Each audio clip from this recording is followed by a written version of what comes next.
September. So joining me now is Krishna Guha. He's vice chairman of Evercore ISI. Krishna, it's great to see you again.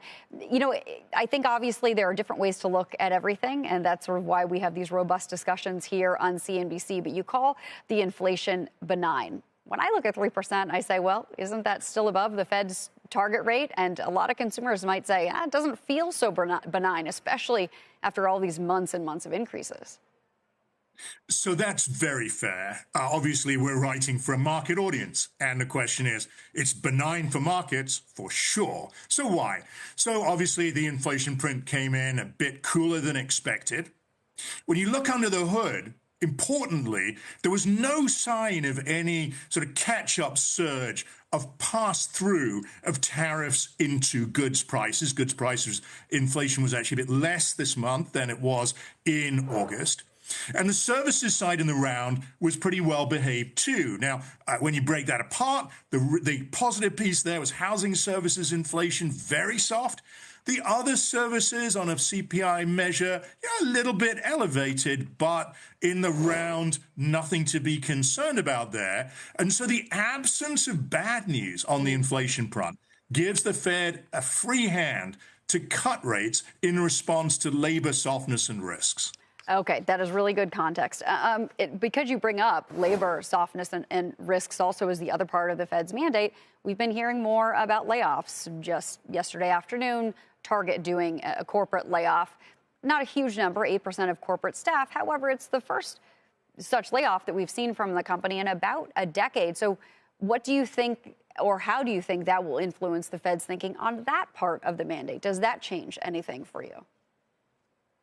So we always have to be a little careful reasoning from single company examples. Of course, yeah, that's not the only one, but yes. As you know well, and you've consistently said, I think obviously the Fed is going to keep a very close eye on layoffs in the aggregate sense. Of course. Because we've been in this low hire, low fire equilibrium for a while. The Fed's always been a little bit edgy that, look, at some point, if the layoffs pick up and hiring is still unbelievably low, then you could see quite a rapid deterioration, for instance, in unemployment. Now, the best measure, of course, in real time as to what's going on there are the weekly UI claims. And because those are aggregated from state data, we actually continue to get good visibility on that through the shutdown. And so far, we've seen those UI claims broadly moving sideways. So we're not seeing any kind of red alert from the unemployment initial claims, but certainly, we would track, and the Fed would track layoff announcements and be very attentive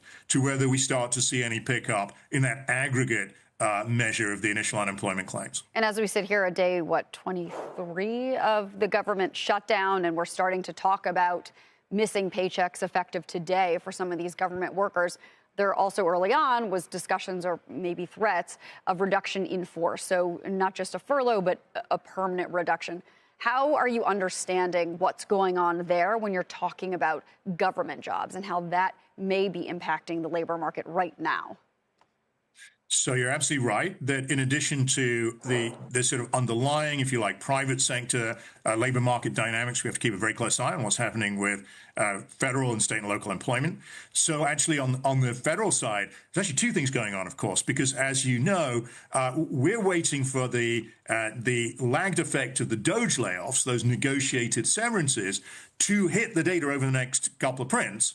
On the labor market side. So there's a lagged effect we already know is in the pipeline there. Then on top of that, we're going to see the furlough effects. And of course, those, are going to affect the potentially create some noise around the unemployment rate. And of course, also if paychecks are, not coming out, this can potentially be some kind of fairly small, but some kind of, macroeconomic impact on the demand side as well. So we're going to have to think carefully about these federal government, labor market, effects that are taking place right now.